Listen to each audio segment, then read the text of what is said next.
going back in time. It's the 1990s, and this 1950 Ward LaFrance pumper, which last saw service in Buffalo in 1973, is still visible, mostly during parades.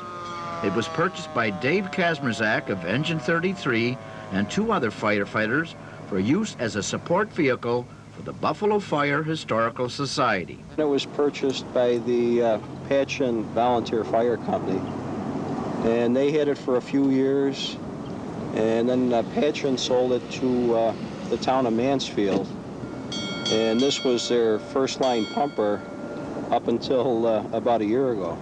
The Fireman's Museum is housed in the Fire Headquarters building on Court Street behind City Hall and cared for by its members, including many active firefighters like 1st Battalion Chief Gary Zwick. Well, we're down here in Court Street in the lower level. Could you explain briefly this statue? It looks quite old. This statue here, Fran, was put up in honor of the volunteer firemen of Buffalo, New York, and it was put up in Forest Lawn in 1870. It has finally found a new home, and this is where we hope to keep it. I see this old firebox back here. That looks sort of vintage. About 1910, we traced the history of this box, too. And still work? This box still works. There was a glass in it. It's an older mechanism that they call a weight sector mechanism. Now, the weight sector meant that when you pulled the hook down, there was no springs in here, but this weight here would send a telegraph to the alarm office. And the alarm system started in 1866 with 20 boxes. Well, let's take a look on the upper floor, and we'll go through some more of this vintage memorabilia. Right. What's so special about this box, Chief? Oh, this box, Fran, this is box 29. They call it a hoodoo box. That got its name back in 1887. It used to be down on the corner of Sunnock and Wells. And the first paid fireman was killed at this box. That was Sunnock and Wells was a big industrial park area. 1907, 3 firemen died at Columbia Hotel. And it's held its name ever since. Hoodoo. Hoodoo box. Okay, well, let's take a look at the rest of the paraphernalia. Fran, now this is the main part of our historical society. This is our showroom. And this end down here depicts the early volunteer days of the Buffalo Fire Department. In the early days, 1814, the city burned down. And in 1817, they decided to start some kind of a department.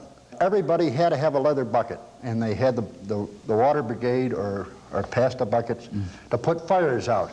And this is one of the early hand pumpers. Now, this hand pumper is on loan from the Buffalo Erie County Historical Society. This pumper would probably handle 12 people, standing 6 on a side. Okay, what do we have over here? In 1880, the city became a paid department, and this was the exempts parade cart. But these ropes pulled out, and you could have 40 people pulling this, 20 on each side of the rope. Yeah. Over here, another loaned item is a soda acid cart of 1867. Now, soda acid was like the first chemical carts. And what they'd do is fill both cylinders full of water, and they got to the fire, they would throw in this white powder. It's baking soda. Baking soda. Okay. And one baking soda would go on one side, and then they'd take a bottle of acid out and pour it on the other side. Now, when they opened up the valve and they mixed it down here, it was like shaking a soda pop. These are fire marks. Insurance companies were big with getting these volunteers together. Okay. That was where any of their funds came from. And if a house had a fire mark on it, the volunteers would protect that house first. Oh, because they were insured. Now, this helmet and shirt just came in. Now, this red shirt, a flannel shirt, is over 100 years old without a moth hole in it. An exempt wore that when he had the parade cart. This is a trumpet, a megaphone, if you call it. The trumpet now is still a symbol of authority, and I wear one on my cross trumpets on my hat and on my badges. And the commissioner wears 5 cross trumpets because he's 5 times stronger than I am. Okay. This 1908 American LaFrance first-class steamer was the pumper of its day. Drawn by 3 good-sized horses, it operated in the industrial Chicago Seneca Streets area as Engine 12's pumper until 1921. Historical Society President Lieutenant Pat Coughlin of Rescue 1 tells us more. They were a piston pump, and it would supply about 900 gallons per minute at its peak. And how was it fired? It was fired by wood and coal. It was manned, this piece was manned by a driver and the engineer and the stoker on the back. And then the rest of the crew rode the hose wagon.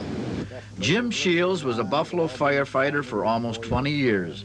Now retired, he's a board member of the Fire Historical Society, close to his memorabilia.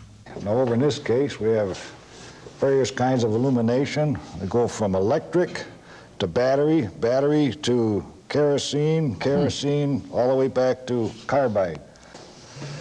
Now over along this wall, we have various tools. Most of them, with the exception of the 2 wire cutters, are forcible entry tools. We have, like down on the end there, we have various door openers. I notice this Roman statue behind us. What's with that? This is Saint Florian. He's the Oh, it's a saint.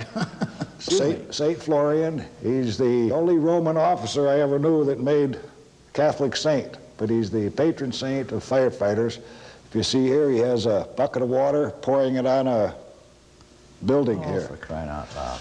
And it was through that the Maltese Cross and the Knights of Malta came about. This hard hat, it looks like an old Navy diver's. Well, this was our first breathing apparatus.